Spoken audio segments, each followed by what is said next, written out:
So new immigration rules have been proposed by the Trump administration, but before we dive into that, let me give you a quick recap. Earlier this year, Trump announced his zero-tolerance policy on illegal immigration, where every adult caught crossing the border illegally was detained. Now, there was a rule from the 90s called the Flores Settlement Agreement.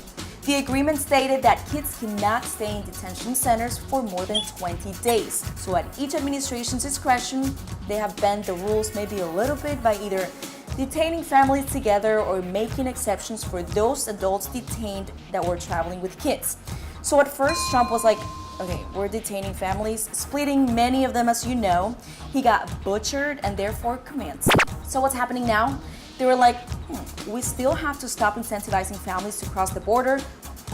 I know, let's detain them, but just not separate them. Let's keep them together for as long as the court process takes. Problem solved. The way they'll do this is by terminating that Florida settlement agreement. The new rule will also allow the federal government to transfer families to facilities that are not state licensed. The new rule will go into effect around 2 months after the announcement. However, it is expected to be challenged in courts. Duh.